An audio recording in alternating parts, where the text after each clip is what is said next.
muted. Use the chat for questions, and she'll have some spots throughout where we'll have time for questions.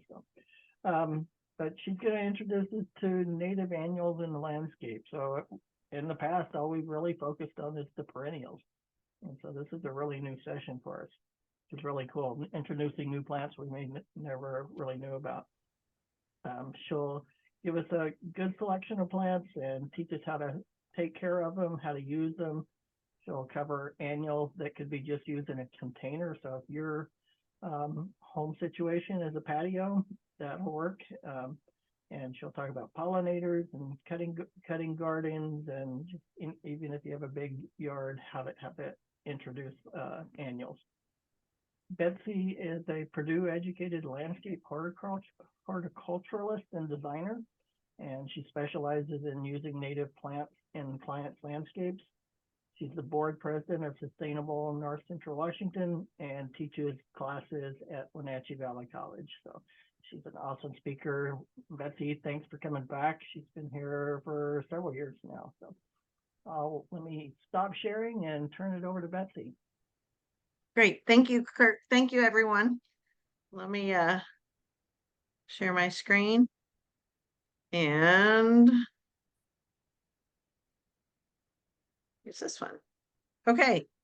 Welcome. Lots of familiar faces out there. So I'm pretty excited because, as Kirk said, this is a subject that doesn't get, people don't really know about. And those of you who know me, you know, I love flowers of all kinds, especially natives. And about 3 years ago, I started experimenting with some natives in my own landscape. So you'll about half of the ones that I'm going to talk about, I've actually grown. Some I got from Mel last year, but some I started from seed myself. So that's a full disclosure. And the picture here is actually the corner of our backyard last summer. And I was telling Kirk, so the big purple thing is a Rocky Mountain bee plant, which is one of the ones I'll introduce you to, with the caveat that if you plant it near something that gets a lot of water, it's going to get enormous. But it made a really beautiful screen. So let's get started. So why use native annuals? That's the big question. Why not just stick with the good old ones you find at the regular stores, right? The big box stores. Well, there's a couple of reasons. The natives are adapted to local or regional conditions because some of the plants I'll be talking about tonight, actually are found like up and down the West Coast, a lot of them.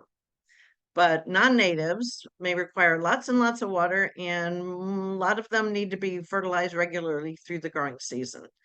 And the natives produce nectar, pollen, and seeds for bees, native bees, butterflies, moths, other insects, hummingbirds, and birds, whereas a lot of the non-natives only attract honeybees. And which, if you don't know, honeybees are European natives. They're not a native bee at all. And the native annuals also add more interesting seasonal color than your standard, I don't know, bed of petunias. And what you may not know is some of the annuals, like the proven winners, and some of the what I call the fancy annuals. I actually deleted that word, but think of them as the fancy annuals. They've actually been bred for a long uninterrupted blooming period, and in so doing, oftentimes the part of the plant that produces pollen or nectar is missing, so they don't actually attract insects or birds. They're just sterile, colorful things, so they don't actually add much. And as far as the native, seeds are really inexpensive, and plants are not bad. I don't know what Mel's going to charge this year, but it'll be worth it. And once you put them in the ground or even in planters, most of them will self-sow year after year, whereas the non-natives can be quite expensive. And finally, with the natives, you can share seedlings with family and friends without violating any plant patents, whereas some of the fancy annuals are actually protected by plant patents. So there you go. So what I'm going to do is introduce you to several native annuals, some of which you may know, but most of which I suspect you don't. And there'll be one big omission. I'm not actually going to talk about sunflowers because we all know about the native sunflower that kind of reseeds and does its thing all the time. But if you have questions about sunflowers, when it comes time to questions, fire away. But my goal is to kind of introduce you to some beautiful plants that you don't already know. And in each one of them, if Derby Canyon is growing a bunch this year, so I've indicated the ones that Mel is growing. So let's start with a really beautiful one that I thought about growing 3 years ago, and I finally grew last year. And funny story is, if you remember last winter, how terrible it was, not this past, but January of 2023, we had that really short thaw. And the planter boxes on our back porch, actually just got the snow out of them and scattered some seeds. And that was good enough to get a whole bunch of Globigerina. This is a great little plant. The color is gorgeous. It can range depending on, but it's really, really stunningly beautiful. We had like a curtain of it. Blooms in late summer. So if you look at the format, this is what I have for every plant. And I sent a PDF to Kirk. So if somebody is gonna, if you want one, I'm sure he would happily send it out. So I don't think you need to take copious notes. But anyway, late spring, early summer bloom, blue, short to tall, depending on the growing conditions, full sun, good drought tolerance. Use it in containers or in the landscape. I have it mostly in containers, but last year I transplanted a couple plants into the front yard. And I was just out there for a few minutes this evening, and it looks like I've got seedlings coming up. And you can sow it in fall or early spring or winter, like I did. It's very attractive to bees and butterflies, and Derby Canyon is growing it this year. So if you like blue, which I do, it's just absolutely stunning. And this is one that I've had my eye on for a while, not grown it, and Mel isn't growing it, but the more I read about this plant, the more I like it. It's Diamond Clarkia. Late spring into summer, really, really gorgeous. The nice thing about it is it can take part shade, medium dry, so it can grow in kind of difficult conditions. In fact, one of the things about it, besides the fact that it attracts native bees and butterflies and is a host plant for butterfly and moth larvae, and if you've heard me talk about pollinators, you know how important plants that give larvae a home or feed the larvae are, but it has great potential for urban sites with poor soil. And when I see things like that, I get really excited because where I live, downtown Wenatchee, the soil's not so great. Like, I live on sand, and if you look at the foothills, it's rocks. So if you find plants that really beautiful plants that are native that can tolerate, adverse conditions, that's very exciting. All right. Let me go next. Okay, so I included this one for a couple of reasons. One is that an annual ground cover that can control a slope or exist on a slope or in rocky areas is a great thing. And I've also had people talk to me about, hey, what do you think about a clover lawn? And I know the intention is good, but when you're introducing, non-native species, again, most clovers are non-native, it makes me nervous because look what happened with cheatgrass. People have all sorts of good intentions and they introduce species that aren't native, and we can't really control what happens. So if you like clover, and you want to kind of have some annual clover that's 3 to 12 inches tall and has pretty pink flowers and adds nitrogen to the soil like all clovers do, this one looks really good, and it doesn't need any pre-treatment, which I'll talk about later. So you can sow it either in the fall or in the spring, and it is very attractive to bees and several species of butterflies and moths.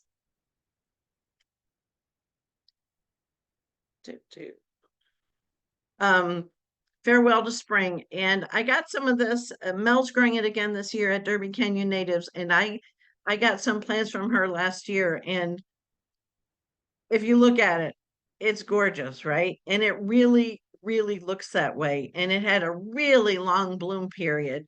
Um, I looked at a lot of different sources when I was putting this together for you. And, they had varying bloom times, and I tried to be as accurate as possible. But honestly, mine bloomed a long, long time. And it really is just beautiful. Um, Height of 2 feet. Mine was actually in narrow balcony boxes, so it was restricted as far as soil and how high it could grow, but it did great. Full sun, part shade, pretty dry or medium soil. This is one of the plants that makes a great cut flower. So outside or start in pots in early spring. So it has a shorter period. You don't have to put outside in the fall. Readily reseeds. I can attest to that because my balcony boxes where this was are already full of little tiny seedlings, which I'm going to have to sort through at some point. It attracts bees and butterflies and is a host plant for moth larvae. And again, Mel is growing it at Derby Canyon again. So, yay. Highly recommend that for the color. I mean, it's just beautiful. And this one, I've not grown it yet. And Mel isn't growing it, but I actually bought seeds for this, I think 2 or 3 years ago, and they've been sitting in my refrigerator because, I mean, look at it, right? This blooms from mid-spring to midsummer, comes in salmon, white, or yellow, height 1 to 2 feet, tolerates full sun or part shade. It tolerates dry to medium, so it tolerates dry shade. I mean, not dry deep shade, but dry shade, which is pretty exciting. That's like the unicorn of native plants, a unicorn of a lot of things, right? Dry shade, plants that will thrive. So you can use it in cottage gardens, your cutting garden, woodland garden, and in containers. And this is another that you sow outside in the fall. Very attractive to pollinators and also provides nectar for moths and butterflies and readily reseeds. And when people say something readily reseeds, just know that it probably will reseed, but it's easy to pluck these little guys out of the ground if if you know what it is, you had it planted there, and you're like, oh, I know what that is. If you have 100 little seedlings or something, but you can also decide to pot some up and give some away, so it's a win-win. Next one, okay. The bee plants, the yellow bee plant, and then we'll have the Rocky Mountain bee plant. They're both called bee plants, and they're cousins, botanical cousins. But they're completely different creatures. The yellow bee plant is 1 to 2 feet tall, and it's that beautiful yellow. It's just a beautiful yellow. Full sun, plant in disturbed areas, excellent drought tolerance. You could grow it in containers, sow outside in the fall or start in pots. This was stunning when I read this. It attracts more than 140 native bee species. More than 140. And Mel is growing it this year at Derby Canyon. This is a tidy little plant. The Rocky Mountain bee plant, when you see it, it's a big plant. This is not. So if you like yellow and you like bees, yeah, it's nice. This one I absolutely must have after Mel is growing this. So I mean, yeah, the more I read about it, the more I was, yeah, I need to try this. It needs to find a place in my garden. But Horticulturist, and if you look at those beautiful little daisy flowers, blooms early to late summer, early fall, possibly till frost. Height 6 to 30 inches. And when you have variable height like that, I think of two things. One that's probably driven by soil conditions or drought, or maybe it falls over if it gets too big. I'm not sure, having never grown it, but excited about it. Full sun, excellent drought tolerance. You can use it in disturbed sites, pollinator gardens, in native landscapes, seeded outside in late fall. And then what I put in bold here, I was reading something from maybe Idaho Forest Service or the Forest Service, said it competes with invasives such as cheatgrass and knapweed. So that's pretty exciting because we all know how trying plants like that can be. So if you find something attractive and native that you could potentially seed and then they could outcompete, that's great. Really great. I mean, it's beautiful too. Attracts pollinators and other insects and provides food for birds and mammals. Again, Mel is growing this, so I'm really excited to try it. And then Plains coreopsis. This is a picture of one of mine last year. Mel grew it last year too. And I'm familiar, I've grown all sorts of coreopsis before, and I'm pretty sure I grew this one. Before I go through the details, let me just say this will grow like crazy. Don't plant it with your veggies, which is what I made the mistake of doing with some of them because the plants were, it says 2 to 4 feet height. They got big. They fell over. I had to put tomato cages on them. So put them somewhere where they're not going to get that much water. But having said that, they bloom forever. I mean, once they start blooming, they just go and go. And I had, so this is the red one. They come in basically 3 different variations. There's a yellow with red centers, all red and all yellow, and I had all 3, and they're absolutely gorgeous. And they bloom and bloom. And the goldfinches could not have been happier. Like they spent the summer and into the fall just coming and snacking on them because there were so many seeds. Likes full sun exposure, has excellent drought tolerance. You can use it in disturbed areas. Like it was even germinating on the north side of our house in late summer, where there's just in the areas that were getting a little bit of water from the cucumbers, but a lot of shade, and it was still doing okay. Companion plant for vegetable gardens because it attracts the pollinators like crazy. Just don't plant it with them. That's my best advice. It's apparently a great cut flower. It never occurred to me to cut it because it just, the flowers are outside. So I need to do that this coming season. Very easy to seed, readily reseeds. Host for moth caterpillars, attracts bees and butterflies, and produces lots and lots of seeds for songbirds. Really, if there's one plant that you're going to grow out of what I'm talking about today, if you're like, what's the easiest one to grow? This probably has my vote. I mean, and yeah, it's good. So the beautiful Rocky Mountain bee plant, which I'm in love with this plant. And in the growing season, like once it started blooming in the summer, I would walk through my front. I have a little flagstone path through our tiny front yard, and I would literally walk through the bee plant. It would brush up against me, swarming with bees.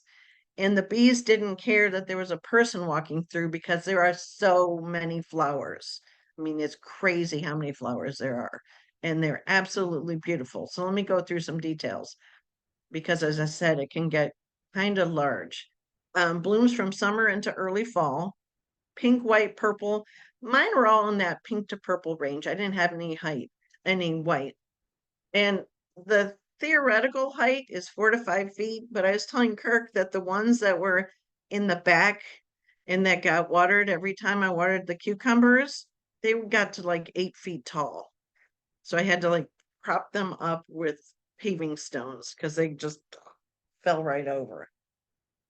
They actually drove my husband nuts because I also had someone by the corner of the back gate. So just be aware this is a large plant. However, it's really glorious. And if you need some height or some screening or some background plant, this is the one. So takes full sun, part shade, has excellent drought tolerance. It actually will work in containers. I have a picture, and I actually ended up putting it in. I have some big planters on our front porch because we have a big front porch, and it did okay, and it didn't get as ginormous as it did out in the landscape.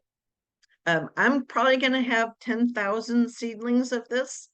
If you don't buy any from Derby Canyon, you just let me know and you can come over and dig some up because it is a prolific seeder. And the juncos are actually continuing to enjoy the seeds because they're still there, still dry, still falling down onto the ground in the garden area. But literally, we'll be covered with bees all season. I never saw any hummingbirds yet, but I live in kind of we'll call it a vegetative desert here downtown. So I suspect if more properties closer had more hummingbird plants, and they would show up more. This is it's just beautiful. Although I gotta warn you, it has kind of a weird smell if you brush against it. It's just, I can't describe it, but it's a little weird. I mean, it's not disgusting, it's just unusual. Anyway, so I wanted to add a couple biennials into the list, and one of them I grew myself 2 years ago, because last year was a year it bloomed. So if you don't know, a biennial produces, think of parsley. So the first year is just foliage, and then the second year it sends up the flowers, which set seed, and then that's the end of the life cycle. So if I'm lucky, you'll see. So heads up. So I've grown one, and Mel is growing the other one. So the first one, Dusty Maidens, this is the one that Mel is growing at Derby Canyon this year. And I looked it up, and it says biennial or short-lived perennial. This is a cute plant. Blooms late summer, and it could bloom into the fall. I'm not quite sure, having never grown it. White to pinkish, 1 to 2 feet height, excellent drought tolerance for full sun. It's another one that is good in disturbed sites. So if you have an area with gravelly or rocky, or you don't know what to do with, some of these plants are going to be excellent for trying in them. So outside in fall to early winter. Pollen and nectar source for many insects, including native bees. So you got to love that. But again, it's not an annual. So the first year, you'll just get foliage. You'll get a mound of foliage. And then Scarlet Gilia. So this is actually mine. I grew this bad boy from seed thanks to Jean. Thank you, Jean. She gave me some seeds, and I suspect it's seemed pretty hard to germinate, but I only had a small number of seeds, but I got one plant out of it. So just get a heads up on that. But the color, I mean, it's gorgeous. That's all I can say. Bloomed early to midsummer. And keep in mind that I live in Wenatchee in sandy soil, so the heat and the sand of Wenatchee, and I still managed to get this to grow, and I don't water a whole lot, so it's really it's really a surprisingly beautiful plant. I half thought that I wouldn't get it to succeed. This gorgeous orange red, and in researching, it also looks like there might be kind of subspecies that might be white or different colors, but this is the only one I've seen. 1 to 3 foot height, good drought tolerance, 12 to 30 inches annual precipitation. So you know that Wenatchee, you will need a little supplemental water, but you might be okay in the upper valley. Pollinator garden, rock garden, it's a pretty plant. Very attractive to hummingbirds and other pollinators. Again, we had a hummingbird occasionally visit last year, but there's not a lot nearby. But I'll bet if you have hummingbirds already visiting your property, then you'll see more, right? So, any questions so far?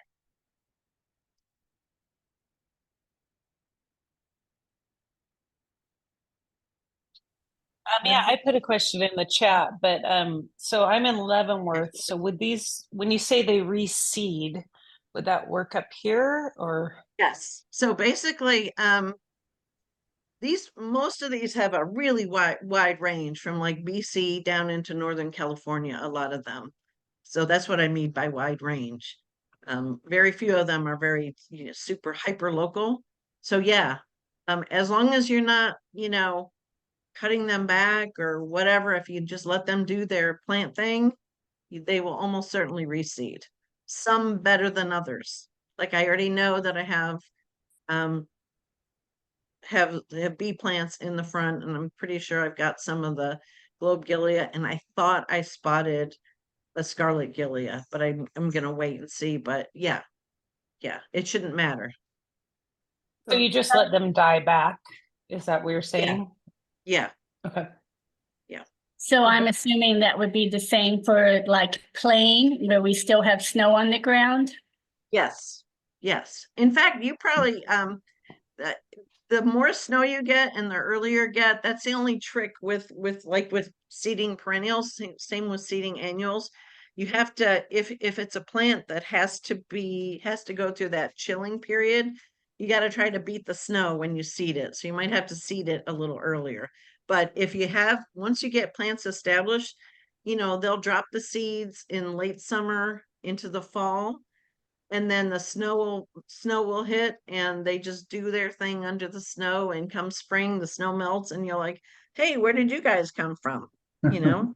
So that's the beautiful thing about the natives. They just, you know, they're so well adapted. Should I be looking at the chat? Well, Where is it? or I can give you what other ones that are in the chat. So Michelle is wondering about when you put one of the natives in a pot, what kind of soil should you use? The ones I just have regular, you know, potting soil, whatever kind of potting soil you use. The issue with putting plants into the pot is they're gonna do fine, but the main problem is that they're not gonna, depending on the size of the pot, they're gonna need more water, because if a plant is in the ground, it's growing new roots and it's finding that water wherever it is, right? Wherever the water is. Those new root cells that grow every day are looking for water. When it's in a pot, it's restricted. You can only grow so far, and it's in competition with whatever plants are with it. Now, what I found, what I didn't mention later, but I compost with worms, vermicomposting, and I gave all of my planters a good dose of worm compost at the beginning of the season and then like mid-season, and that seemed to be enough, but with more regular watering. So that's the trick. And Nancy was asking about, and I think you probably answered this, but I don't know if you want to add something, but how low are the zones that these can be planted in, for example, zone 4? So that's the other beautiful thing about annuals, right?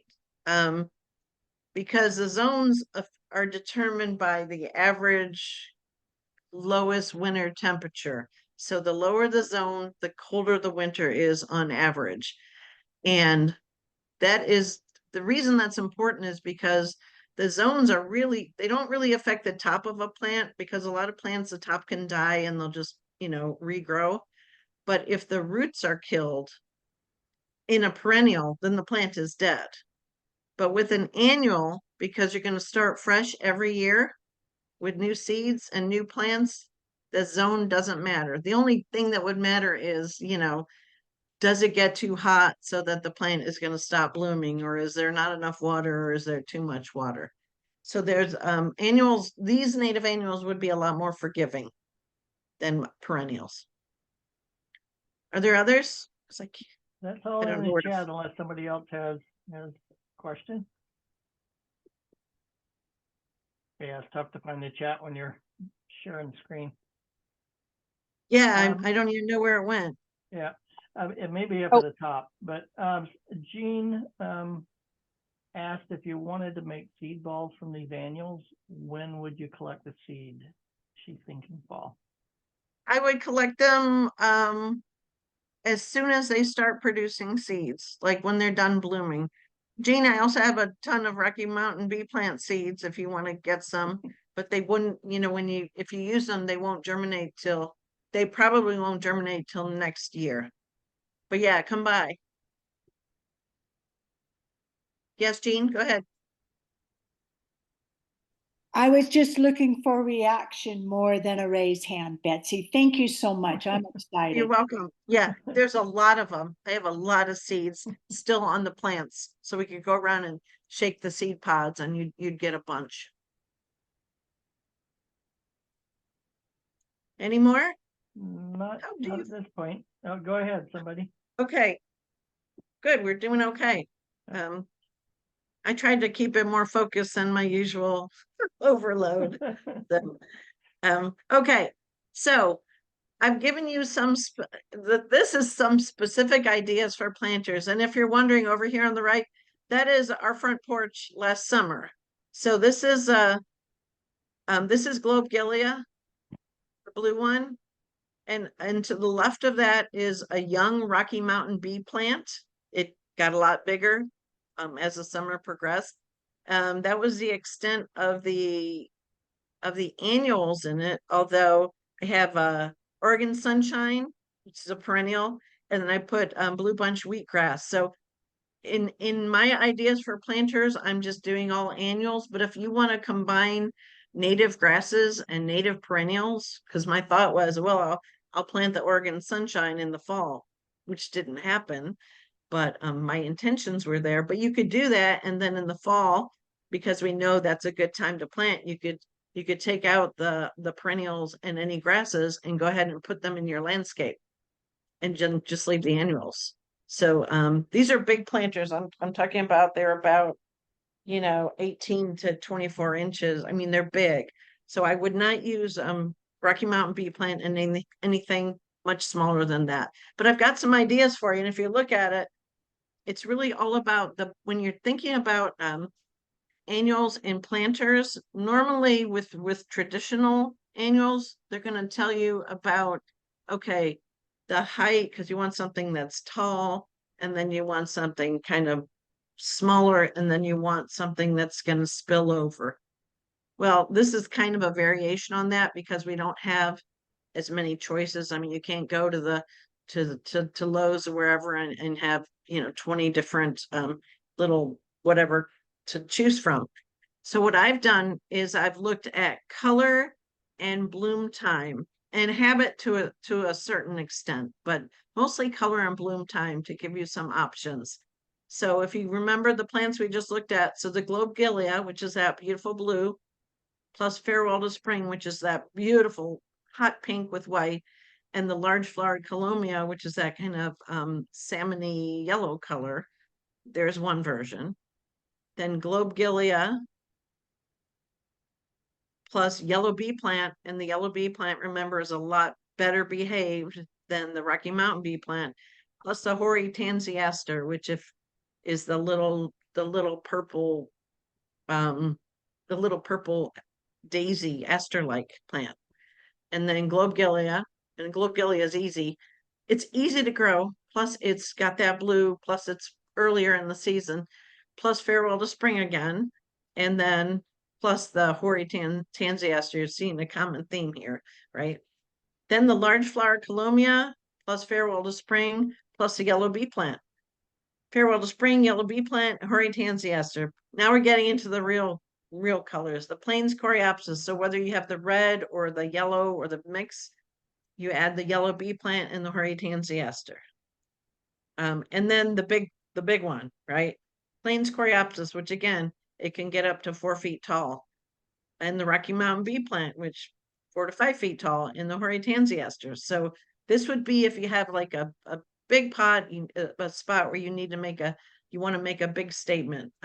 You could use that group. But those are just suggestions. Pretty much, like I said, any of these plus whatever perennials or grasses that you want to put into the landscape in the fall, they're all good options, or you can mix them with non-natives.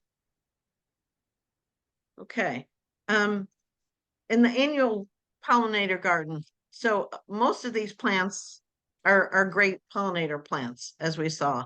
Some are more gardeny than others. And again, what I did, when you're thinking about a pollinator garden, you want to try to have something that's in bloom from as early as possible to as late in the season as possible.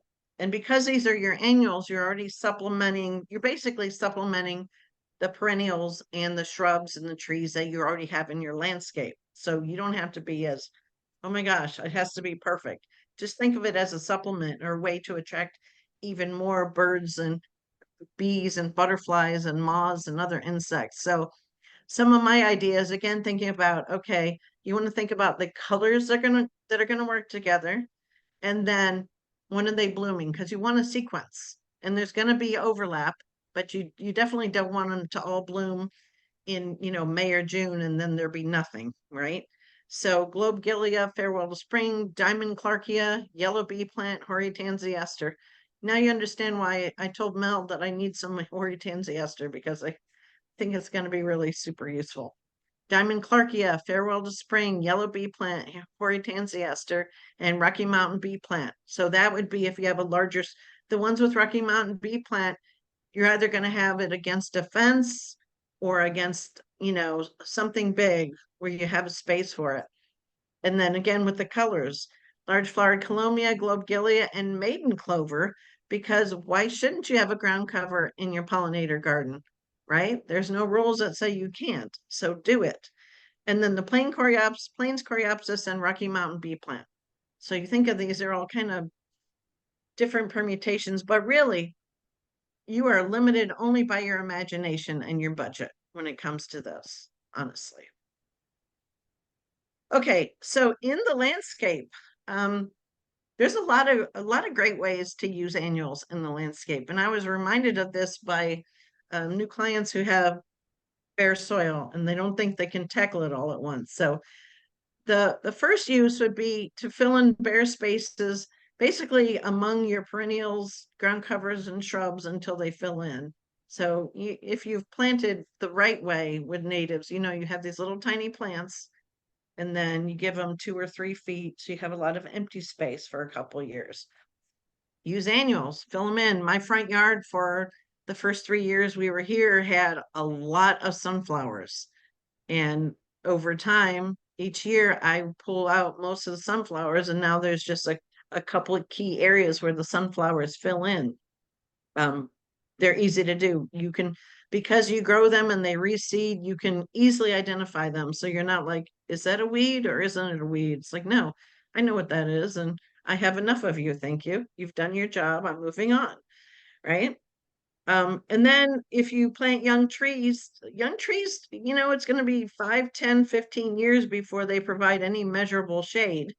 So, and if you don't want to put perennials under there in the meantime, or shrubs, or if you don't want to do that ever, use masses of these. Some of these are beautiful. This is a picture of farewell to spring in a mass, and just absolutely gorgeous. So imagine doing big masses of even 2 or 3 different kinds under trees. And this is what I was talking about. If you have disturbed areas, like if you've had, I don't know, if you have new construction, like a new house, or maybe you had a pool put in, or some other construction event, or the city came through and dug up the sewer line or water line and did a bunch of disruption, and you're like, I don't know what to do with that. I don't want to deal with it. I can't even think about it. Hey, you know, throw some annuals in there, right? And you might find that you really like it and you just want to keep them there forever, right? And then my favorite, because given my love affair with Rocky Mountain bee plant, I suspect it will always be part of plantings along our back fence, because it's just so beautiful. So find a permanent area, whether maybe that's your pollinator garden area, and you're just going to let it bloom and reseed itself year after year. Don't let him bark. Rascal's barking, pardon him. He's crazy. Okay, hold on. Okay, growing and maintaining. And here's another picture of the Globegilia, and this is a little later in the season when it's a little hotter. You notice the color isn't quite as spectacular, but still nice. Okay, so starting seeds, and that's the benefit. If Mel is growing something, I would recommend you start with plants that she has, or at least to try them out. So many if you wonder why we're saying, hey, plant your seeds in the fall or winter, because, you know, that's not what you do for your veggie seeds. Like your veggie seeds, you want them, you know, 60, 80 degrees, and you get a heat mat and you're like watching them and making sure they're warm and doing well. The native plants aren't like that.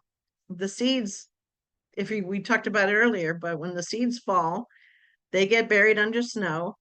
And while they're buried under snow, they're wet or moist, and they're in contact with the soil.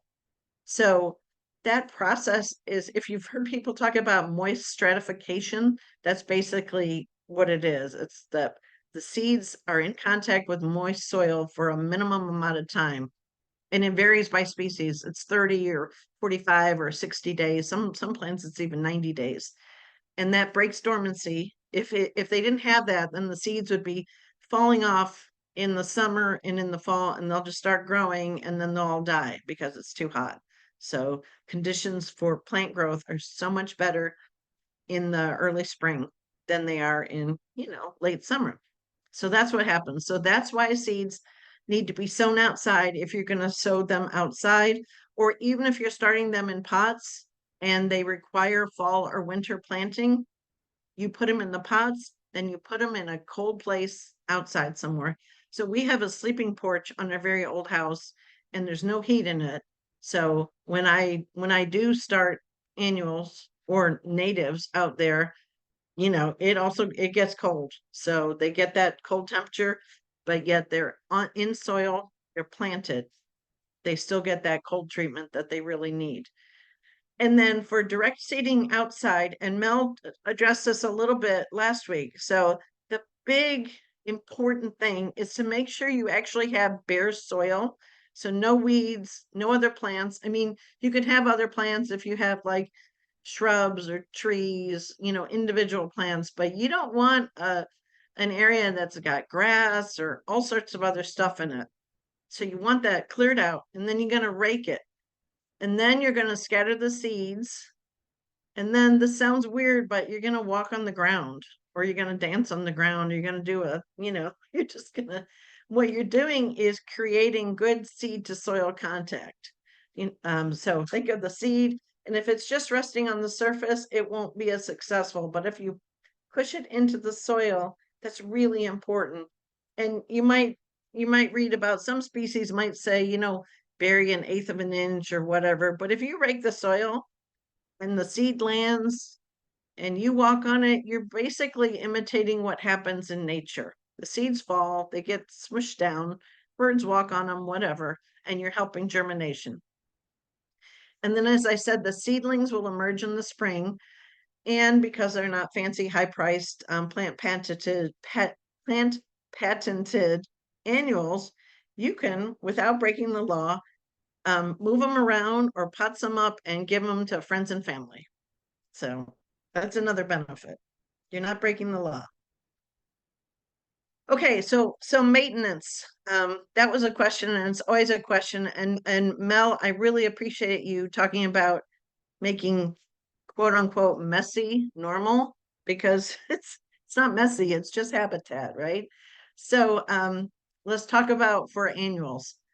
So as I said earlier, plants in containers will require more water than those planted in the ground, for the simple reason that, again, if something's planted in the ground, no matter how dry or sandy it is, if it's in the ground, they can grow new roots and they can find any available water.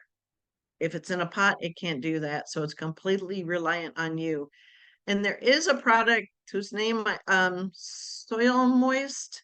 There's a product, they're like agar gel that you can mix in with your planting mix before you plant or before you seed. And basically those little pieces of agar swell up and hold moisture in the soil.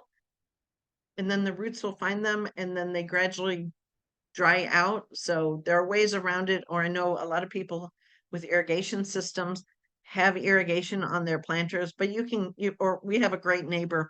When we travel in the summer, she always waters. So however you're going to do that. And then I kind of indicated this, but some plants, the Plains Coreopsis and the Rocky Mountain bee plant, they can get really leggy and flop over if overwatered. So keep that in mind, because one of the reasons you're growing native annuals is so you don't have to water as much. So it's kind of, just let them do their thing and water as needed so that they're healthy and strong, but not overwatered. And then the cut flowers. So farewell to spring, like I said, remember that beautiful pink. Plains Coreopsis, which is the red and the yellow, and the large flowered Colomia, which is that salmon color. They all make good cut flowers. And what I'm saying here is, as far as the other plants, so if you're gonna, cut these and make bouquets every week and make your house look good, that's great. As far as the other flowers, I recommend against deadheading them, because after the pollen and nectar is gone, the birds are going to be loving on those seeds. And you'll be surprised. You think even little tiny seeds that they don't care about, they care about them. So that's my recommendation. And also the dreaded thing called fall cleanup. If you think about it, this is where entire generations of insects have been lost because people clean up their yards and throw away all the plant debris, not understanding that those dead plants are actually, especially those with hollow stems, are actually home to larvae or juvenile insects. They live there. That's how they overwinter. So if you're cutting things back and cleaning them up and you're going into winter and your little soldier yard is nice and tidy, that's not the best approach to create a habitat. So my rule of thumb, Mel, you were talking last week about people say, the rule of thumb, if you read about it, is that wait till the soil is 50 degrees Fahrenheit before you do spring cleanup. My rule of thumb is wait till you see a lot of pollinators flying around. I mean, not just one sunny day where you might see like the first bee of the year or something, but I would wait until you see a lot of them. Like all of a sudden the world is buzzing. That's a good time to go ahead and, pull out the dead plants, cut them up, compost them, whatever. That's my rule. It works pretty well because you don't feel like, okay, did I just kill 20,000 insects and wonder where they all went? Okay. Got a couple sources here. Obviously, Derby Canyon natives for some of those annuals, as well as perennials and shrubs and trees and grasses and grass seed. And then two sources that I've bought from, and they both have a ton of information on them. Northwest Meadowscapes Conservation Seed Company, Port Townsend, they added that to their name this year. But they are they said the first bee certified native seed grower. I'm not sure, but their quality is great and their website is wonderful. And then Western Native Seed is in Colorado. The best thing, they have a lot more, they carry a lot more, they cover broader areas. But if you go to their website and you're curious about a certain species, you click on the name and it literally shows you the map of its native range, and it has a whole chart, a whole bunch of information on, stratification and required precipitation and all sorts of details. So it's really good. And their seeds are nice too. Except don't buy, well, never mind. So any final questions? I saw the chat, so I think there might be a bunch, but I'm not sure. Can I stop sharing and then, so I just want to say thank you. And that's my email and phone number, right? And if I stop sharing, I think I can see the chat better. So, okay. So, chat. Okay, here we are.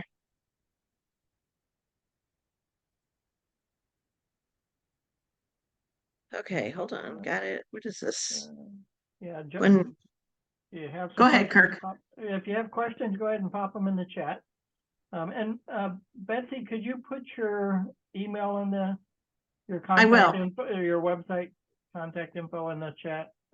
Okay. And so that her PDF, I have it, and I will send that out, and as well as Mel's to everybody. So.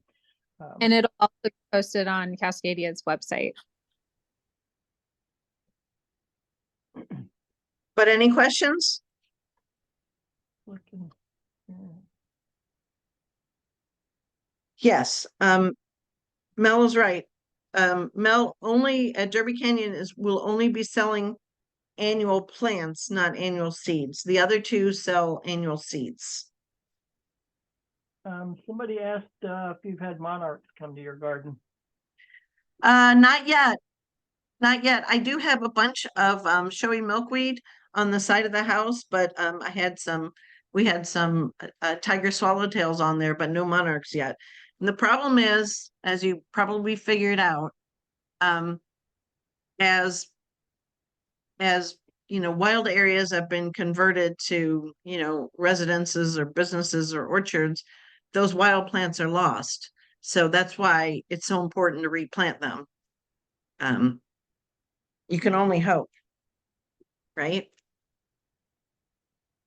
This is my email. Am I doing that right? Okay. And it's at the end of your presentation. Control Enter to send. When did that happen? Uh,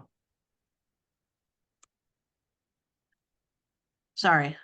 Hey, Betsy, if I could offer one thing you were talking Yes. about, as Yeah. far as not cleaning up in the fall, I think that is really, really important, as you pointed out. However, once things start to green up in the spring, where the insects and the various other small critters have a habitat to go to, then it's important to clean up around the home to make sure that we don't have any bed for a fire or something like that. Yeah. And Yeah. all of the plants that you talked about are great plants, fire-resistant plants for close to the house. So they're all great fire-resistant plants also. And tell them why that is, Al, because you know, and I know. Yeah, because the several things, but the moisture content of those plants Yes. is very Yeah. high. Yeah. And when they do desiccate, when they do dry out, there is very little biomass there. And so if it does burn, there's not a lot to burn. So two good reasons. and you can all catch Al's presentation in 2 weeks. So Betsy, somebody asked, can you see the chat? Go ahead. Somebody asked when plant the annuals from Derby, and also, well, I'll let you do that one and then jump into. the Okay, I others. finally figured out I was in the wrong spot for sending messages, though. Okay. That will depend on Mel's availability, but I wouldn't plant them until we are absolutely certain we're not going to have a frost. Yeah, and Betsy, we sowed our annuals just a week or so ago, and they haven't even germinated yet, except for the bee plants, which we sowed in the fall, and they are already up. They might be ready to plant in early to mid-August, but I think everything else is going to be closer to May and beyond. So just kind of check our website and see when we put those, when we list those on there as being available. Great. Thanks, Mel. Okay, Yeah. being sorry, so you had to replant annuals every year. So, Gwen, yeah, the beauty of reseeding annuals, the beauty of native annuals is that they will reseed. I mean, if you're thinking about the old school annuals with the beds of certain plants, those weren't as successful at reseeding, sometimes because they don't actually produce viable seeds. So that's just another beautiful thing about the natives. Invasive ivy would like to plant this area. Ivy, you're gonna have to, this is Dawn.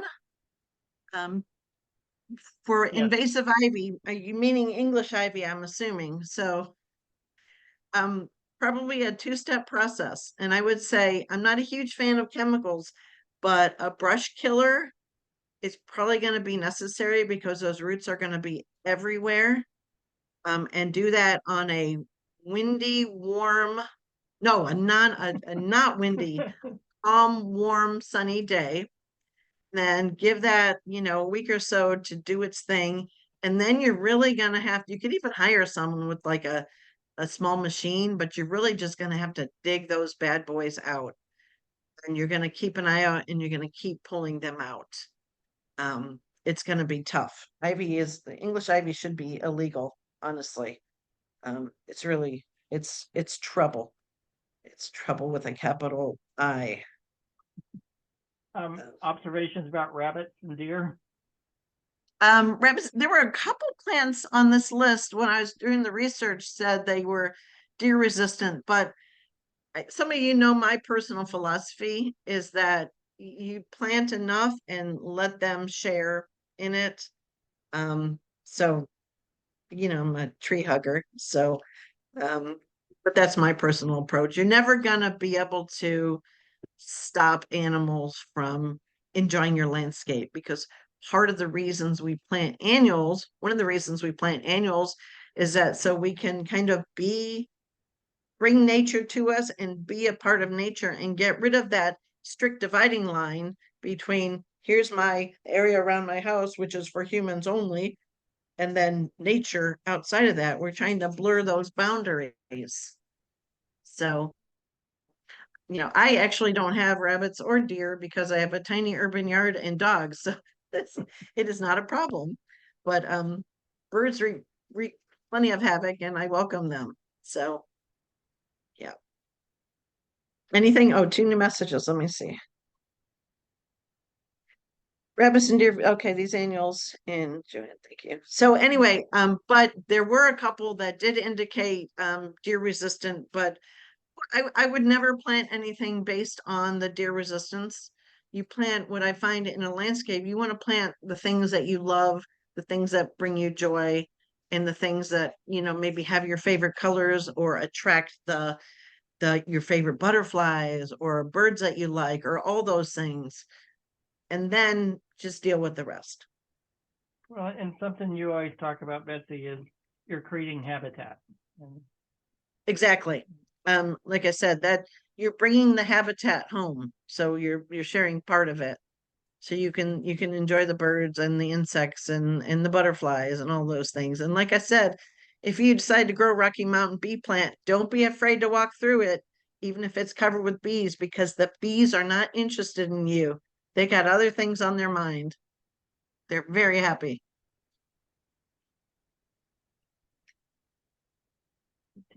Any other questions?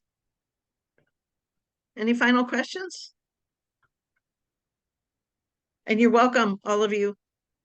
And I know some of you, so hello, those I know, and welcome new friends. Well done. Well done. Thank you. Thank you. Yeah. Well, So, and Kirk has the PDF of this presentation. Kirk, if you could send it out to everybody, that would be Yeah. great. That way they don't have to worry about taking notes. Yeah. I sent it to him before the talk because I had some technical difficulties last week during Mel's presentation. I was paranoid that I was going to have issues and not be able to do what I needed to do. So I'm actually ahead of the game for once. So it was really fun. And Mel has sent me her PDF, so I'll get that out to everybody as well as recording. I just put in just this afternoon, got Mel's presentation up on YouTube. It'll be on our website soon, but I just put in the YouTube there. So, but I'll send everybody an email with all those once I get there. Any final questions before we log off? Thank you. Great presentation. Somebody Oh, asked you're welcome. something about sunflower suggestions. Christy asked. Many thank yous. Okay. Oh, what was that, Kirk, about sunflowers? Christy asked about sunflower suggestions. So the one that's in my yard and it's still coming up, and it was here when we bought the house, it's the multi-stem kind of native one that's not super tall, but it's multi-branched, and some of them have lemon yellow sports sometimes. So I don't actually buy sunflower seeds and grow the ones with the big heads. I just kind of let the others go crazy. And the only reason I do it is for the bees and the goldfinches, because goldfinches are so cute. So yeah. And I just want to urge you, annuals are kind of a good gateway drug to native plants, right? Because you can just do a pot full and go, oh yeah, I kind of like that, or just have a little area in your yard. And yeah, if you haven't gone whole hog yet, you're gonna be hooked, because you'll get a completely different vibe than you will going out and buying the same old plants and putting up the hanging basket like everybody else. You'll just really, because it'll be living, it'll be full of life. So, all right. I think that's it. I think so. Thank you all for attending. Yeah, thank you very much, Betsy, and Al and Mel. Thanks for jumping in. And Don actually stopped by earlier. He went to a Native Plant Society thing tonight, so otherwise he would have been here too. Yeah, a bunch of people had other plans tonight. There's Yeah. also a big meeting about the Haran, which is where some of our friends are tonight too. So thank you for taking your time and spending it with us. Good job, Betsy. Very good Thanks, job. Thanks, Al. Thanks everyone for joining us. Have a great night. Good night. Good night.